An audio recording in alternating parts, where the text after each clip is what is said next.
pessoal, hoje eu queria falar um assunto sério com vocês. A gente está na campanha do Setembro Amarelo, que é um mês de conscientização da prevenção ao suicídio. Esse tema é bem sensível, mas a gente precisa falar sobre ele, até para a gente estar atentos aos sinais, conseguir reconhecer quando a gente está diante de um quadro como esse, seja com a gente mesmo, seja com as nossas pessoas queridas. Setembro foi escolhido como um mês para essa campanha porque em todos os lugares esse é o mês onde os índices mostram uma elevação. Então, seja porque atinge o pico no mês de setembro ou porque a partir de setembro a gente caminha para um pico dos casos medidos durante o período de um ano. Então, algo acontece no mês de setembro e por isso é tão importante a prevenção nesse período. Um traço que a gente encontra muito comum nas pessoas que partem para a ideação suicida é a ideia de que há um sofrimento insuportável em permanecer vivo. Então, essas pessoas vão dando sinais de que a tolerância não existe mais ao desconforto, à contrariedade e ao sofrimento real. Às vezes é um sofrimento causado por uma dor, né, por um quadro de adoecimento mais severo, uma perda muito significativa. Então, a gente tem um contexto de sofrimento que está ligado com a dor, seja ela física ou psíquica. E também a gente percebe que no discurso da pessoa existe um encaminhamento dos assuntos para um beco sem saída ou uma situação que não tem condição de ser solucionada, que não adianta ter nenhum tipo de esforço porque não vai haver solução. Então isso faz com que a gente comece a perceber alertas. E aí a cor amarela, né? A cor amarela é uma cor de alerta, por isso que a campanha é Setembro Amarelo. Vamos ficar alertas a esses sinais que as pessoas estão dando, que elas estão se encaminhando para essa impossibilidade de resolução. Isso é uma lógica, um construto mental que a pessoa tem absoluta certeza de que não há solução para o sofrimento que ela está vivendo.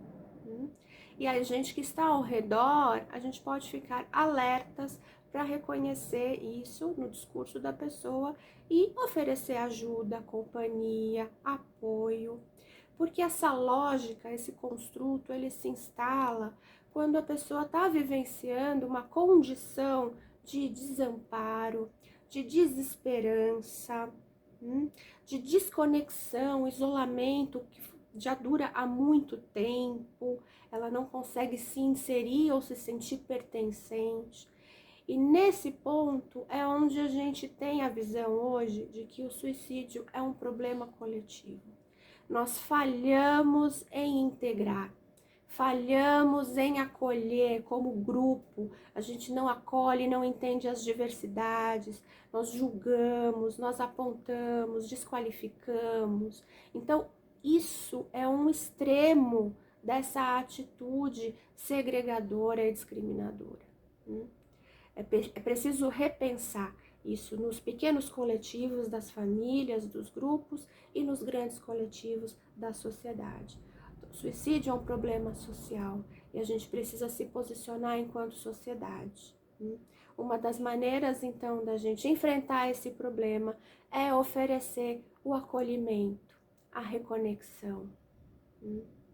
Oferecer esse ponto de apoio para quem ainda não conseguiu enxergar essa esperança, esse esperançar.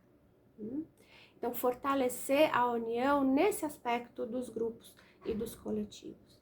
Essa é uma estratégia que tem resultado. Quanto mais a gente fala sobre esse assunto, mais a gente conscientiza essa condição também, né? Quando a gente consegue reconhecer isso ao nosso redor e ser essa fonte de apoio, de amparo e de reconexão.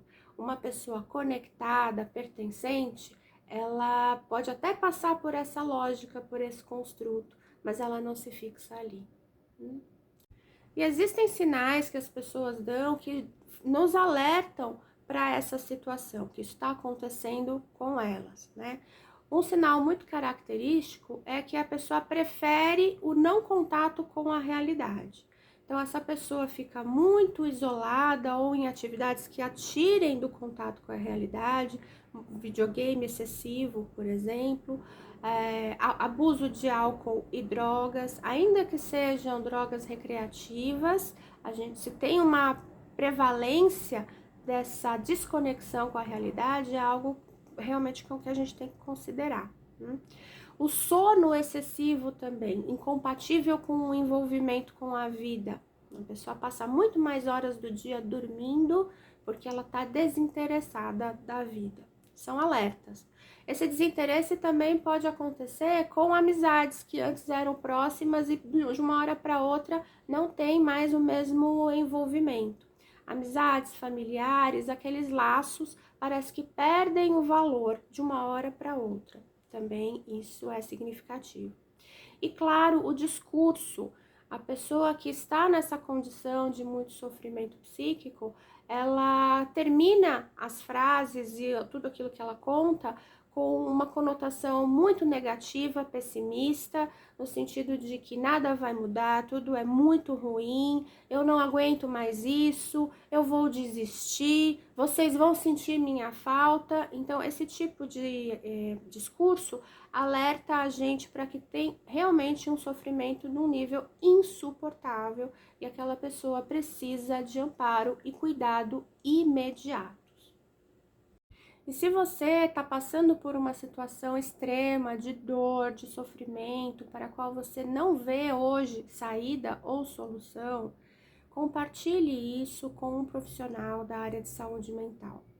Ainda que falte próximo a você uma pessoa que possa te oferecer esse amparo e essa escuta, de uma forma orgânica, existem os profissionais que são qualificados para te oferecer isso, suprindo essa falta do seu pequeno coletivo, do seu grupo. Então, busque esse amparo em outro ponto, em outro lugar. Nós falhamos, infelizmente, como sociedade nisso, porque não conseguimos oferecer ainda isso de uma forma integral. Mas existem os canais que podem sim te acompanhar, te dar uma escuta e trazer uma perspectiva que pode fazer toda a diferença para o seu momento, tá bom? Contem comigo nesse amparo também. Eu sou uma profissional de saúde mental, meu trabalho também é esse, tá bom? Um beijo a todos. Setembro Amarelo, vamos conscientizar, vamos derrubar esse tabu, vamos conversar sobre isso, aproximar as pessoas. Isso pode mudar, essa situação pode ser diferente. Um beijo.